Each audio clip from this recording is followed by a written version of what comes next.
अभी तक हमने इनकम टैक्स में पढ़ा है basic of income tax, residential status, tax incidence, exemption income, agriculture और computation of total income other under the various heads. जो हेड्स हैं उनकी हम इनकम कर रहे हैं। अभी तक सैलरी हेड हमने कंप्लीट कर लिया है, ठीक है। तो अगर हम बात करें, बेसिक कॉन्सेप्ट आते हैं 1 2 3 4 सेक्शन तक। 6 में आता है हमारा रेजिडेंशियल स्टेटस, ठीक है। टैक्स इंसिडेंस आता है 9 में, ठीक है, 8 9 दोनों में। फिर उसके बाद एग्जम्पशन इनकम आती है सेक्शन 10 वाली, सारी की सारी। एग्रीकल्चर इनकम आप उसी में 10 1 में पढ़ते हैं वही, ठीक है। और वेरियस हेड की अगर बात करें तो सबसे पहले आता है हमारे पास सैलरी हेड, जिसमें 15 16 और 17 ये 3 सेक्शन आते हैं, ठीक है। यहाँ तक अभी तक हमने कर लिया है। अब हम देखते हैं एक बार थोड़ा सा रिकैप करके कि क्या क्या हमने पढ़ लिया है। तो सबसे पहले अगर बात करें तो डायरेक्ट इनडायरेक्ट टैक्स का मीनिंग, डिफरेंस क्या है। देन उसके बाद हमारे पास आती है जो स्लैब रेट है वो। फिर हमारे पास कंप्यूटेशन ऑफ टोटल इनकम कैसे कैलकुलेट करते हैं, सेक्शन 4 में आती है ये, ठीक है। उसके बाद पर्सन की डेफिनेशन क्या है, एओपी की बीओआई क्या है, ये सारा। फिर हमारे पास आता है रेजिडेंशियल स्टेटस सेक्शन 6 के अकॉर्डिंग, ठीक है। उसके बाद आता है हमारे पास सेक्शन 5 और 9 जो इंसिडेंस ऑफ इनकम्स हैं वो सारे ये इसमें। फिर आता है सेक्शन 10 जिसमें एग्जम्पशन इनकम है, ठीक है। ये इंपॉर्टेंट है, आप इसको एक बार फिर से कर लेना, ठीक है। फिर उसके बाद एग्रीकल्चर इनकम में कितना पोर्शन बिजनेस की इनकम है, कितना एग्रीकल्चर का, वो। फिर उसके बाद आता है हमारे पास वेरियस हेड। वेरियस हेड में सबसे पहला हेड है वो हमने कर लिया है सैलरी का 15 16 और 17, ठीक है। अब हम करेंगे सेकंड वाला, थर्ड और फोर्थ और फिफ्थ, ठीक है। देन अब हम लास्ट में आते हैं अपने इनकम फ्रॉम हाउस प्रॉपर्टीज, ठीक है। तो अगर बात करें इनकम फ्रॉम हाउस प्रॉपर्टी की, ठीक है, तो सबसे पहले आपके मन में यही आ रहा होगा कि हाउस प्रॉपर्टी का मीनिंग ही क्या है यहाँ पे, ठीक है, और कैसे उससे इनकम मिलती है, ठीक है, और कौन सी इनकम हमें इस हेड के अंदर लेके आनी है और कौन सी नहीं लेके आनी, ठीक है। तो वो आप इस डायग्राम से अच्छे से एक बार समझ सकते हैं, ठीक है। अब देखो, जो हाउस प्रॉपर्टी हो सकती है वो हमारे पास दो तरीके से हो सकते हैं, या तो हम उसको किराए पे चढ़ा सकते हैं या फिर उसको बेच सकते हैं, ठीक है। तो सबसे पहला कहता है income arise from sale of house property. अगर हमारे पास कोई हाउस प्रॉपर्टी है और उसको हम सेल कर रहे हैं, ठीक है, तो इसके दो कंडीशन हो सकती है, या तो हमारा बिजनेस ही है प्रॉपर्टी को सेल करना और परचेज करना, ठीक है। तो अगर हमारा बिजनेस है यानी हमारा स्टॉक इन ट्रेड है वो चीज़, तो हम उसको पीजीबीपी के हेड में टैक्सेबल करेंगे, यानी उस हेड में चली जाएगी ये, ठीक है। अगर हमारी प्रॉपर्टी एज ए इन्वेस्टमेंट है, ठीक है, यानी मान लो मेरे पास कोई प्रॉपर्टी थी, पर्सनल है मेरी, ठीक है, और मैं उसको बेच रहा हूँ, ठीक है, तो वो मेरी किस हेड में चली जाएगी, कैपिटल गेन वाले हेड में चली जाएगी, ठीक है। इनकम फ्रॉम कैपिटल गेन जो हमारा फोर्थ आएगा उसमें चली जाएगी। अब कहता है कि कुछ ऐसा है कि हमारी जो हाउस प्रॉपर्टी है उसको हमने किराए पे दे रखा है, लेट आउट पर्पज़ के लिए हमने उसको किराए पे चढ़ा रखा है, ठीक है। तो इसके भी दो पॉइंट हो सकते हैं। फर्स्ट कि हमारा बिजनेस ही है किराए पे चढ़ाने के लिए, ठीक है। अगर हमारा बिजनेस ही है कि किराए पे चढ़ाना और फिर उससे अर्निंग करना, तो हमारी फिर इनकम हमारे बिजनेस में आ जाएगी पीजीबीपी वाले हेड में, ठीक है। अगर हमारा बिजनेस नहीं है और हमने वैसे हाउस प्रॉपर्टी को किराए पे चढ़ा रखा है, ठीक है, तो वो हमारा हेड, इस हेड में वो इनकम आएगी हमारी, यानी जो हाउस प्रॉपर्टी की इनकम वो मानी जाएगी जो हमने किराए पे चढ़ा रखी है, ठीक है। अब देखो इसके अंदर एक पॉइंट है, अब देखो दो चीज़ हो सकती है। अब हमारे पास है ना जो रेंट आएगा, कहता है कि वो जो रेंटल वैल्यू होती है वो टैक्सेबल नहीं होती। हमारे पास कौन सी वैल्यू होएगी, एनुअल वैल्यू रहेगी, वो टैक्सेबल रहेगी, ठीक है। और ये एनुअल वैल्यू निकलती कैसे है, ये इनकम टैक्स एक्ट में बताया हुआ है सेक्शन 22 में, ठीक है। तो अब हम देखते हैं कि हमारी एनुअल वैल्यू का मतलब क्या है, ठीक है। यानी है तो रेंटल, जो रेंट से वैल्यू आ रही है उसी से रिलेटेड है, लेकिन कहता है कि टैक्स कैलकुलेशन करने के लिए हमें रेंटल वैल्यू नहीं लेनी होती, हमें लेनी होती है एनुअल वैल्यू, ठीक है। तो सबसे पहले अगर हम बात करें, ठीक है, तो कि हमारे पास कंप्यूटेशन कैसे होता है हाउस प्रॉपर्टी की इनकम से, ठीक है, हाउस प्रॉपर्टी की इनकम कैसे कैलकुलेट होती है, ठीक है। तो सबसे पहला पॉइंट तो यही है कि किससे होती है हमारी इनकम, एनुअल वैल्यू से। तो हम सबसे पहले निकालेंगे एनुअल वैल्यू, ठीक है। तो इस पॉइंट में सबसे फर्स्ट में दिया हुआ है ग्रॉस एनुअल वैल्यू, ठीक है। अभी एक बार समझ लो, ये ग्रॉस एनुअल वैल्यू होती है, ठीक है, और वो निकलती कैसे है वो यहाँ से देखेंगे हम नीचे वाले पोर्शन से, ठीक है।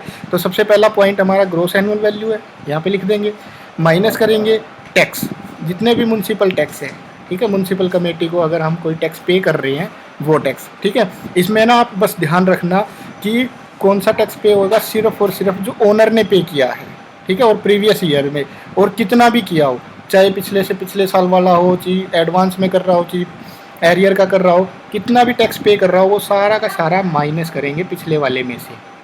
क्लियर है? यानी जब ग्रॉस एनुअल वैल्यू में से अगर हम म्यूनसिपल टैक्स की वैल्यू माइनस कर देंगे तो हमारे पास आ जाएगा नेट एनुअल वैल्यू। क्लियर है? यहाँ तक समझ में आ गया? ठीक है, यानी हम देख रहे हैं एनुअल वैल्यू निकलती कैसे है वो चीज़। अब आता है नेट एनुअल वैल्यू, ये आ गई। अब उसमें से गवर्नमेंट ने ये कहा है कि आप है ना कुछ डिडक्शन ले सकते हो, जो कि सेक्शन 24 में दी हुई है। ठीक है, 24 के अंदर हमारी कुछ डिडक्शंस है, वो डिडक्शन अगर आप क्लेम कर लोगे, ठीक है, तो हम यहाँ से उसको माइनस कर सकते हैं और फिर हमारी नेट वैल्यू आ जाएगी, यानी इनकम फ्रॉम हाउस प्रॉपर्टी से नेट जो इनकम हुई है वो आ जाएगी। ठीक है, अब वो डिडक्शन क्या है? सबसे पहली डिडक्शन है स्टैंडर्ड डिडक्शन 30%। जैसे आपने देखा होगा सैलरी हेड में हमने सीधे 50,000 की एक स्टैंडर्ड डिडक्शन दे रखी है, यानी जितनी भी टोटल सैलरी से इनकम होती है उसमें से 50,000 माइनस कर देते हैं। सेम वही कॉन्सेप्ट है ये भी, यहाँ पे स्टैंडर्ड डिडक्शन 30% ऑफ NAV की। ठीक है, यानी नेट एनुअल वैल्यू जो आई है उसका 30% तो सीधा सीधा हम डिडक्ट कर देंगे, इतनी तो उसकी वैल्यू माइनस ही हो जाएगी। क्लियर है यहाँ तक? ये सभी को मिलेगी 30%, चाहे कुछ भी हो। ठीक है, दूसरी डिडक्शन क्या हो सकती है? अब देखो, कुछ लोग ऐसे हो सकते हैं कि अपना हाउस उन्होंने बनाया तो उसके ऊपर लोन लिया होगा और उसका इंटरेस्ट जा रहा है। ठीक है, यानी उस हाउस से इनकम हो रही है, लेकिन उस हाउस से इनकम होने के लिए उन्होंने क्या किया, उन्होंने लोन लेके और इंटरेस्ट पे कर रहे हैं, यानी वो भी एज ए कॉस्ट है। तो उस केस में गवर्नमेंट कहती है कि आपको इंटरेस्ट जो दे रहे हो लोन का उसकी डिडक्शन मिलेगी 24B में। ठीक है, वो हम नीचे देखेंगे कि कितनी मिलती है, 30,000 और 2 लाख तक की है। ठीक है, वो हम आगे देखेंगे। क्लियर हो गया यहाँ तक? उसके बाद अगर ये चीज़ माइनस कर दें हम नेट एनुअल वैल्यू में से, तो हमारे पास इनकम आ जाती है इनकम फ्रॉम हाउस प्रॉपर्टी की, यानी यहाँ पे हमारी हाउस प्रॉपर्टी की इनकम आ जाएगी। ठीक है, फिर ऐड करेंगे रिकवरी ऑफ अनरियलाइज रेंट या एरियर ऑफ रेंट। अगर देखो कोई प्रीवियस ईयर के या पिछले कोई भी रेंट हमें मिला नहीं होगा उस साल, अब मिल रहा है, ठीक है, या कोई एरियर है रेंट का वो मिल रहा है, ठीक है, तो ये सारी की सारी चीज़ें अगर हमें अब मिल रही है तो उसको हम यहाँ पे ऐड कर देंगे। एक पॉइंट समझना, इसमें से अनरियलाइज रेंट और एरियर ऑफ रेंट में से 30% डिडक्शन माइनस करके यहाँ पे लिखना है।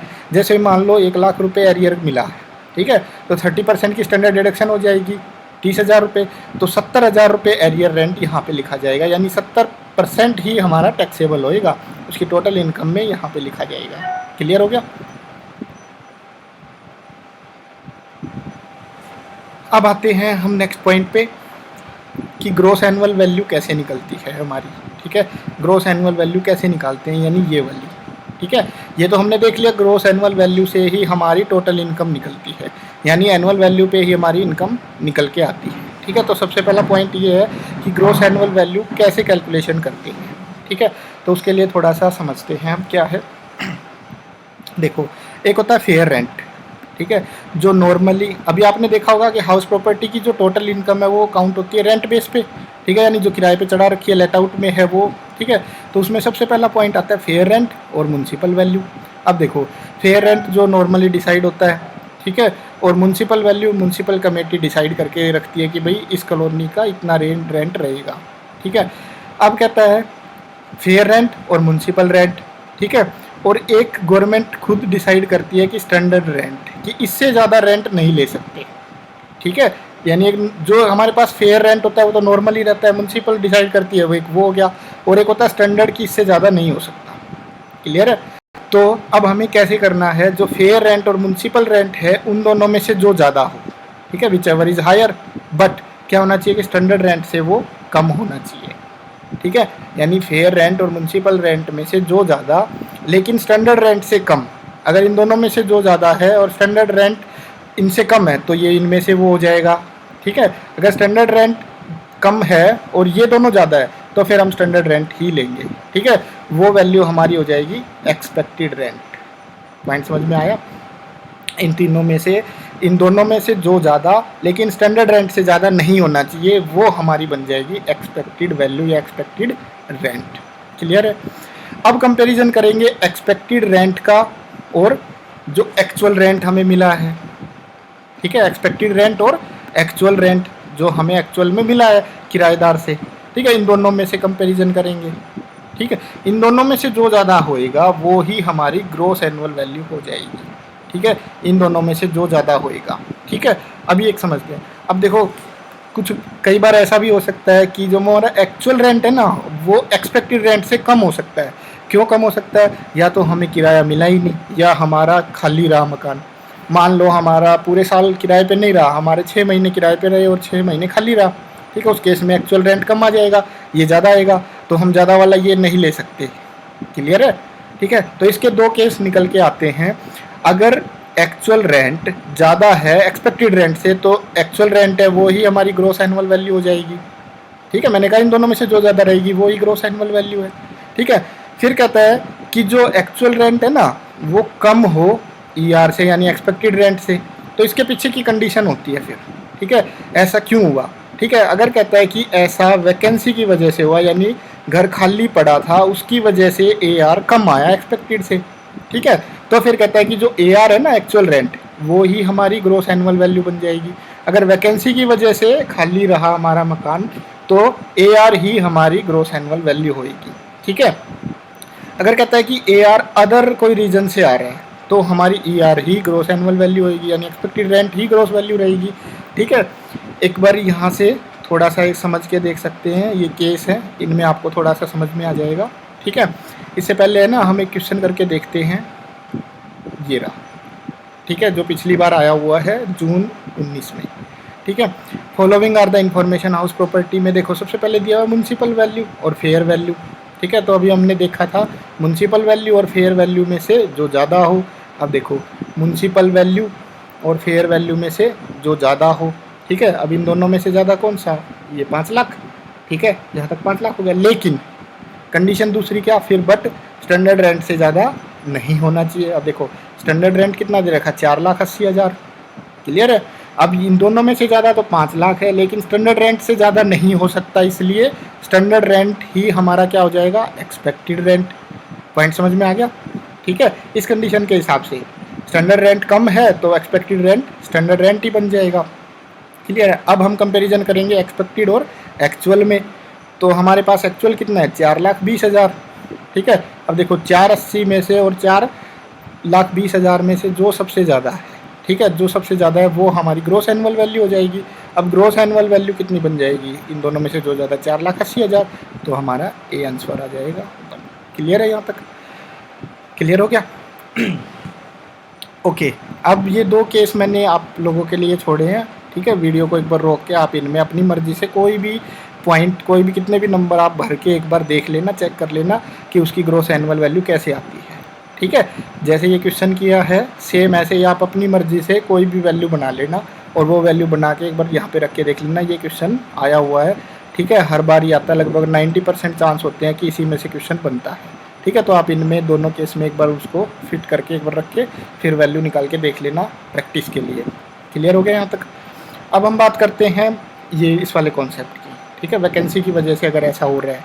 ठीक, अब देखो जो फेयर जो रेंट है हमारा, ठीक है, वो है 28,000 रुपये और म्युनिसिपल रेंट है हमारा 27,000 रुपये। अब पहली कंडीशन क्या है? दोनों में से जो हाई, इन दोनों में से जो हाई है वो हो गया 28,000। ठीक है, बट क्या होना चाहिए? स्टैंडर्ड रेंट से कम। अब देखो स्टैंडर्ड रेंट कितना है? 30,000, 30,000, यानी इन दोनों से ज़्यादा ही है। ठीक है, तो इन दोनों से जो ज़्यादा है वो यानी हमारा मतलब 28,000 ही रहेगा। तो हमारी एक्सपेक्टेड वैल्यू कितनी बन गई? 28,000, यानी 28,000 रुपये। क्लियर हो गया यहाँ तक? ठीक है, अब एक्सपेक्टेड और एक्चुअल, एक्सपेक्टेड आ गई 28, ठीक है, और एक्चुअल है, अब हम एक्चुअल देखेंगे। अब एक्चुअल है 2,500 रुपये पर मंथ। अब देखो 2,500 रुपये अगर पर मंथ है तो हमारे पास 12 महीने का कितना हो गया? 30,000। ठीक है, 30,000 रुपये रेंट आ रहा है और एक्सपेक्टेड कितनी है? 28। भाई एक्सपेक्टेड यहाँ पे 28 आ गई और एक्चुअल 30, इन दोनों में से जो ज़्यादा होएगा यानी 30, तो वो हम मान लेते हैं। लेकिन वैकेंसी क्या है? 2 महीने मकान खाली रहा। ठीक है, अब पॉइंट समझना यहाँ पे, 2 महीने मकान अगर खाली रहा तो 2500 रुपये के हिसाब से पर मंथ का किराया आता है, तो कितने मंथ का आया, 10 महीने का ही। अब 10 महीने के हिसाब से कितना हो जाएगा, 25,000 रुपये। क्लियर है। अब देखो एक्सपेक्टेड रेंट हो गया 25, सॉरी एक्सपेक्टेड है 28 और एक्चुअल हो गया 25, यानी AR कम आया एक्सपेक्टेड से, है ना। एक्चुअल रेंट हमें कितना मिला, 25 इंटू 10 यानी 2500 गुना में 10 महीने का, तो कितना हुआ 25,000, और एक्सपेक्टेड कितना आ रहा है 28,000, यानी एक्चुअल रेंट क्या आया, कम आ रहा है। ठीक है, किसकी वजह से आ रहा है वो अब हमें चेक करना है। ठीक है, अब देखो अगर हमारा किराया ये खाली नहीं रहता, ठीक है, अब सपोज करो कि हम 12 के 12 महीने इसको लेके चलते, ठीक है, 12 महीने हम इसको लेके चलते पूरा का पूरा, तो हमारा कितना आता 30। ठीक है, यानी अगर हमें 12 महीने टोटल किराया मिलता तो हमारी जो एक्चुअल रेंट है वो आता 30,000 रुपये और एक्सपेक्टेड है 28। ठीक है, उस केस में हमारे पास क्या होता कि जो एक्चुअल है वही हमारी वैल्यू रहती है ना, 30,000 रुपये, क्योंकि जो ज़्यादा होती वो, लेकिन वैकेंसी की वजह से हमारी वैल्यू आई 25, है ना, यानी वैकेंसी की वजह से ये वैल्यू आई हमारी कम। ठीक है, तो 2 महीने कम रहा इसलिए हमारी वैल्यू कम आई। ठीक है, तो हमारी क्या कारण क्या बन गया, वैकेंसी की वजह से, यानी खाली रहने की वजह से AR कम आ रहा है। अगर देखो खाली नहीं होता तो हमारा AR ज़्यादा आता है। ठीक है, खाली की वजह से AR कम आया है, इसलिए हमारी क्या हो जाएगी, जो एक्चुअल रेंट है ना AR, वो ही हमारी ग्रॉस एनुअल वैल्यू बन जाएगी, यानी 25,000 इंटू में 10 करेंगे वो 25,000 रुपये ग्रॉस एनुअल वैल्यू आ जाएगी। ठीक है, आई होप कि समझ में आ गया हो। चलो एक बार दोबारा दूसरा केस देखते हैं, थोड़ा ना भी समझ में आया हो तो। अब देखो फेयर रेंट और म्यूनसिपल वैल्यू, ठीक है, इन दोनों में से जो ज़्यादा, ये वाली देखेंगे, बट स्टैंडर्ड रेंट से क्या होनी चाहिए, कम, तो इस केस में क्या हो जाएगा 21,000 ही हमारी एक्सपेक्टेड वैल्यू बन जाएगी, है ना, 21,000 रुपये। क्लियर है। अब बात करते हैं, एक्चुअल रेंट मिला हमें 1500 रुपये पर मंथ। अब देखो अगर ये 12 महीने होता तो 18,000 रुपये मिलता। ठीक है, अब देखो अगर पूरे साल भी रहता किराए पे तो भी हमारे पास कितना आता, 18,000 रुपये, और हमारी एक्सपेक्टेड रेंट कितना आ रहा है 21, यानी ज़्यादा ही आ रहा है, एक्सपेक्टेड ही ज़्यादा आ रहा है। ठीक है, तो अब देखो अगर ये 10 महीने रहा यानी हमारा कितना आया 15,000, ये 15,000 आया तब भी वैल्यू एक्सपेक्टेड रेंट जो सॉरी एक्चुअल रेंट है वो ही कम आ रहा है, खाली रहने के बाद भी कम आ रहा है, अगर पूरे साल भी रहता तब भी कम आ रहा है। पॉइंट समझ में आया। ठीक है, अगर खाली भी रहा है तब भी हमारी वैल्यू कम आ रही है, अगर पूरे 1 साल रहता तब भी कम आती। ठीक है, तो उस केस में हमारी क्या हो जाएगी, जो एक्सपेक्टेड रेंट है वो ही हमारी एनुअल वैल्यू बन जाएगी, ग्रॉस एनुअल वैल्यू, क्योंकि वैकेंसी की वजह से ये कम नहीं आ रहा, वैकेंसी की वजह से कम नहीं आ रहा, ये तब भी कम आ रहा है जब पूरे साल भी अगर हम रखते हैं तो। अब पॉइंट समझ गए आप। ठीक है, हमें ये देखना है कंपैरिजन करके कि पूरे साल रहे तब क्या रहता है और जितने महीने वो किराए पे रहा है उससे कितना आ रहा है वो हम कंसीडर करके चलते हैं इन दोनों केस में। ठीक है, समझ में आ गया पॉइंट। अब नेक्स्ट एक और देखते हैं अगर नहीं समझ में आया तो। देखो फेयर रेंट है 28,000 रुपये और म्यूनसिपल वैल्यू है 26, इन दोनों में से जो ज़्यादा 28,000, लेकिन स्टैंडर्ड से ज़्यादा नहीं हो सकता, तो स्टैंडर्ड कितना है 27, तो एक्सपेक्टेड कितना बन जाएगा 27। ठीक है, अब देखो 2500 रुपये पर मंथ हमारे क्या है एक्चुअल रेंट। अब एक्चुअल रेंट 2500 रुपये पर मंथ है और 2 महीने का क्या है अनरिलाइज रेंट है, यानी हमें रेंट मिला ही नहीं। ठीक है, वैकेंसी की वजह से नहीं, कोई और ही कारण है, अनरिलाइज यानी मिला ही नहीं हमें, वो कारण है, तो यानी हमें 10 महीने का मिला कितना 25,000 रुपये। ठीक है, अब देखो यहाँ पे हमारी वैल्यू कितनी बन रही है 27,000 एक्सपेक्टेड की, एक्चुअल कितनी 2500 है, इंटू में 10 करेंगे तो 25,000 आ जाएगी। 25,000 और 27 में से जो ज़्यादा होता है वो लेते हैं हम 27,000। ठीक है, क्लियर है यहाँ पे। अब देखो क्या वैकेंसी की वजह से ये कम आ रहा है, नहीं, वैकेंसी की कोई बात ही नहीं है यहाँ पे, ये कम इसलिए आ रहा है क्योंकि अनरिलाइज रेंट है, तो यानी एनी अदर रीज़न है, कोई और कारण है, तो एक्सपेक्टेड रेंट ही हमारी ग्रॉस एनुअल वैल्यू, यानी एक्सपेक्टेड कितना था 27, तो वो 27,000 हमारी वैल्यू हो जाएगी। क्लियर है यहाँ पे। एक और पॉइंट से समझ सकते हैं, फेयर रेंट वैल्यू है 30,000 रुपये और म्यूनसिपल है 32, इन दोनों में से जो ज़्यादा वो 32, लेकिन स्टैंडर्ड से ज़्यादा नहीं हो सकती, इसलिए स्टैंडर्ड कितना 31, तो एक्सपेक्टेड कितना हो जाएगा 31 ही। क्लियर है। अब देखो 3,000 रुपये पर मंथ किराया आ रहा है, ठीक है। अब क्या रहा, 2 महीने तो खाली रहा और 1 महीने का किराया नहीं आया। ठीक है। अब यहाँ पे पॉइंट हमारा समझने का है कि 2 महीने खाली भी रहा है और 1 महीने का किराया आया भी नहीं। बट हमें क्या देखना है, हमें देखना है कि वैकेंसी की वजह से तो कम नहीं आ रहा। ठीक है। एक्सपेक्टेड कितना आया, 31। ठीक है। और एक्चुअल रेंट कितना आ रहा है हमारे पास, 3,000 रुपये पर मंथ। ठीक है। हमारा कितना आ जाएगा, 2 महीने तो ये लेस कर दो और 1 महीना ये, 3 महीने अगर हम माइनस कर दें तो 9 महीने का किराया मिला ना हमें, इंटू में 9 करेंगे तो 27,000 रुपये आ जाएगा। ठीक है। एक्चुअल रेंट आ गया 27 और एक्सपेक्टेड है 31। ठीक है। हमारा एक्चुअल रेंट क्या आ रहा है, कम आ रहा है। ठीक है। अब हम देखेंगे कि किसकी वजह से आ रहा है। अब देखो, अगर 2 महीने हमारा ये खाली नहीं रहता, ठीक है, तो हमारे पास कितने, 11 महीने का किराया आ जाता। ठीक है, 11 का। अब देखो 11 में आ जाता तो कितना होता हमारे पास, 3,000 रुपये पर मंथ के हिसाब से 33,000 रुपये, तो हमारी वैल्यू इससे ज़्यादा आ जाती। यानी इसका कारण सिर्फ ये पता लग रहा है कि 3,000 रुपये के हिसाब से 27,000 जो आया, वो 27,000 2 महीने खाली रहने की वजह से कम आ रहा है। अगर खाली नहीं रहता तो हमारा 33,000 आता। ठीक है। तो इस केस में क्या हो जाएगा हमारे पास कि हमारा जो एक्चुअल रेंट है वही हमारी ग्रॉस एनुअल वैल्यू बन जाएगी, यानी 27,000 जितना हमें मिला है। यहाँ से 3,000 मल्टीप्लाई करेंगे, गुना करेंगे 9 से, जितने मंथ का मिला है यानी 27,000, वो 27,000 रुपये ही हमारी ग्रॉस एनुअल वैल्यू बन जाएगी। ठीक है। अभी तक क्वेश्चन की अगर बात करें तो वो यहाँ तक ही ख़त्म हो जाते हैं बस। इन दोनों में से जो ज़्यादा है वो ही ग्रॉस एनुअल वैल्यू लेते हैं। ठीक है। अब ये है कि आगे अगर क्वेश्चन और अच्छे से आ जाए तो उसमें ऐसा भी पूछ सकता है कि खाली रहा उसकी वजह से या अनरिलाइज रेंट की वजह से ऐसा हुआ, तो कैलकुलेट करके बताओ, वो चीज़ है। नहीं तो अगर आप देखोगे पिछले जितने भी पेपर में क्वेश्चन आए हुए हैं तो वो यहाँ तक ही है बस। फेयर म्यूनसिपल में हायर स्टैंडर्ड से कम होना चाहिए, वो एक्सपेक्टेड हो जाता है। एक्सपेक्टेड और एक्चुअल में से जो ज़्यादा है वही ग्रॉस एनुअल वैल्यू बन जाती है। ठीक है। लेकिन ये फर्दर क्लासिफिकेशन में है कि ये एक्चुअल रेंट कम हो सकता है इनकी वजह से वो रीज़न यहाँ पे दिए हुए हैं। ठीक है। आई होप कि समझ में आ गया हो। और अपने हिसाब से अगर आप प्रैक्टिस के लिए करना चाहो तो ये 2 केस मैंने बना रखे हैं, इन दोनों में अपनी वैल्यू पुट करके एक बार रख के आप अपने हिसाब से और करके देख लेना क्वेश्चन, वहाँ तक आपको और समझ में आ जाएगा।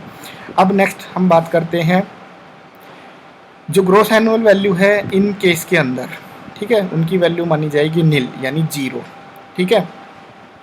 होली सेल्फ ऑक्यूपाइड हाउस, यानी एक खुद के अगर रहने के लिए कोई मकान है, ठीक है, उस केस में उसकी ग्रॉस एनुअल वैल्यू क्या रहेगी, नील रहेगी। ठीक है। मान लो सपोज करो एक कोई बंदा है, उसके पास 2 घर हैं। ठीक है। एक में वो रह रहा है और एक उसने किराए के लिए खाली छोड़ रखा है, किराए पे छोड़ रखा है या किराए पे दे रखा है। ठीक है। तो उसका जो सेल्फ ऑक्यूपाइड हाउस है वो तो हो जाएगा, उसकी तो ग्रॉस एनुअल वैल्यू है नील, उस पर तो कोई कुछ टैक्स लगना ही नहीं। ठीक है। और जो दूसरा है उसकी वैल्यू हम इसके बेस पे करेंगे। समझ में आ रहा है? ठीक है। ओके। दूसरा कहता है कि जो फुल्ली वैकेंट पड़ा है, यानी घर पूरा ही खाली रहा है, ठीक है, पूरे साल ही खाली रहा था, एक ही घर था, ठीक है, तो उसकी ग्रॉस एनुअल वैल्यू क्या हो जाएगी, नील। उसकी भी deem to be self occupied. ठीक है। Deem to be self occupied यानी ये भी हम समझते हैं कि सेल्फ ऑक्यूपाइड ही घर है। ठीक है। मान लो 2 घर हैं, ठीक है, दोनों में वो नहीं रह रहा, ठीक है, फिर भी हम उनमें से एक घर को सेल्फ ऑक्यूपाइड मान के चलेंगे और एक को हम हाउस प्रॉपर्टी के इनकम में काउंट करेंगे। ठीक है। तो जो डीम्ड सेल्फ ऑक्यूपाइड हाउस है उसकी वैल्यू भी रहेगी नील। क्लियर है? यहाँ तक समझ में आ गया? ओके। इसमें एक पॉइंट है, यहाँ पे एक क्वेश्चन ये भी पूछ सकता है कि क्या ग्रॉस एनुअल वैल्यू या नेट एनुअल वैल्यू 0 आ सकती है और नेगेटिव आ सकती है? तो हम बिल्कुल कह सकते हैं कि हाँ, आ सकती है। ठीक है। उसको यहाँ से समझते हैं। देखो, ग्रॉस एनुअल वैल्यू हो गई नील। ठीक है। अगर वो म्यूनसिपल टैक्स पे कर रहा है, ठीक है, अगर म्यूनसिपल टैक्स पे कर रहा है तो यहाँ पे माइनस में म्यूनसिपल टैक्स आएगा, तो माइनस में नेट एनुअल वैल्यू आएगी। पॉइंट समझ रहे हो? ठीक है। और अगर बात करें, अगर देखो वैल्यू नील आ रही है, अगर उसने इंटरेस्ट पे कर रहा है लोन लेके, तो वो वैल्यू भी माइनस होएगी, तो इसलिए हाउस प्रॉपर्टी से लॉस भी आ सकता है। पॉइंट समझ में आ गया? ठीक है। कई बार क्वेश्चन में ये पूछ सकता है can be loss in house property, तो हमारा आंसर आएगा यस। ठीक है। नेगेटिव भी आ सकती है, लॉस भी आ सकता है और नील भी आ सकती है वैल्यू। पॉइंट समझ में आ गया? ओके। अब अगर हम बात करें तो देखो यहाँ पे हमने देखा था कि स्टैंडर्ड डिडक्शन, यहाँ पे नेट वैल्यू तक तो समझ में आ गया, म्यूनसिपल टैक्स पे कर रहा है ओनर, वो देखना है। अब डिडक्शन की बात करें 24 के हिसाब से, तो 24 ए की बात करें तो सीधा 30% है NAV का, यानी नेट एनुअल वैल्यू जो आई उसका 30% हम यहाँ पे लिख देंगे। क्लियर है। अगर इंटरेस्ट की बात करें दूसरे वाले पॉइंट की, यानी 24B की डिडक्शन की, ठीक है, तो ये थोड़ा इंपॉर्टेंट है, यहाँ से भी क्वेश्चन बन सकता है कि किस लोन के ऊपर हमें इंटरेस्ट में डिडक्शन मिलेगी, किस पे नहीं मिलेगी, वो ये पॉइंट है यहाँ पे। ठीक है, deduction allowed from net annual value से। ठीक है, अब देखो, यानी जो नेट एनुअल वैल्यू से डिडक्शन है यानी इंटरेस्ट की, ठीक है, उस केस में 2 पॉइंट हो सकते हैं, या तो फर्स्ट लेट आउट या डीम्ड लेट आउट हाउस, या तो हमने किराए पे चढ़ा रखा है या किराए पे चढ़ा हुआ माना गया हुआ हमारा मकान है उस केस में, और सेल्फ ऑक्यूपाइड हाउस है उस केस में। ठीक है, तो सबसे पहले अगर हम बात करें तो फर्स्ट हम इसी की बात करते हैं। ठीक है, लेट आउट के केस में तो सबसे पहले क्या आती है डिडक्शन, स्टैंडर्ड डिडक्शन की 24, बिल्कुल सीधा साफ पता है आपको, स्टैंडर्ड डिडक्शन 30% मिलेगी। क्लियर है यहाँ पे। अब अगर हम बात करें interest on borrowed capital, okay, अब देखो जो हमने किराए पे चढ़ाया है मकान, उसको हमने बनाने के लिए कोई लोन लिया है, कोई उधार लिया है और उसका इंटरेस्ट पे कर रहे हैं। ठीक है, तो उस केस में जितना भी इंटरेस्ट पे कर रहे हैं फुल्ली अलाउड होएगा, यानी पूरा का पूरा इंटरेस्ट हम यहाँ पे लिख सकते हैं। ये यहाँ पे पॉइंट समझ में आ गया। क्लियर है, यानी लेट आउट पर्पज़ के लिए अगर हमने कोई लोन ले रखा है हाउस प्रॉपर्टी का, वो यहाँ पे फुल्ली एग्जम्प्ट है, यानी फुल्ली यहाँ पे लिख के उसकी डिडक्शन ले सकते हैं। क्लियर हो गया पॉइंट। नेक्स्ट, अब देखो अगर हमारा सेल्फ ऑक्यूपाइड हाउस है, यानी रहने का खुद का मकान है, उस केस में कुछ कंडीशन है। ठीक है, इंटरेस्ट ऑन बोरोविंग, ओके, सबसे पहले तो स्टैंडर्ड डिडक्शन की बात करें, स्टैंडर्ड डिडक्शन मिलेगी नहीं, सेल्फ ऑक्यूपाइड हाउस के ऊपर कोई डिडक्शन नहीं। ठीक है, उस केस में हमारे पास डिडक्शन मिल सकती है इंटरेस्ट ऑन बोरोविंग कैपिटल से।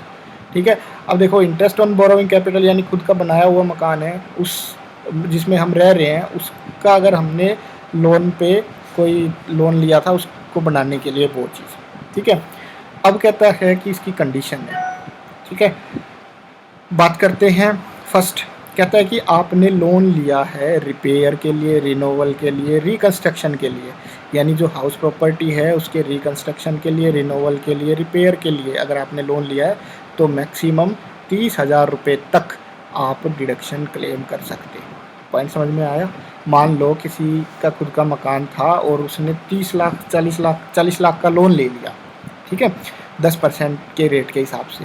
ठीक है, तो यानी कितना हो गया उसका 10% के हिसाब से हमारे पास 3 लाख का लोन, 4 लाख का लोन लिया, 4 लाख का 10% अगर हम देखें तो कितना 40,000 रुपये हो गया इंटरेस्ट। ठीक है, तो उस केस में सिर्फ और सिर्फ 30,000 तक एग्जेम्प्ट हो सकता है, लेकिन अगर लेट आउट के पर्पज़ से है तो पूरा 40 का 40 एग्जेम्प्ट हो जाएगा, यानी यहाँ पे हम सीधा 40 लिख देंगे।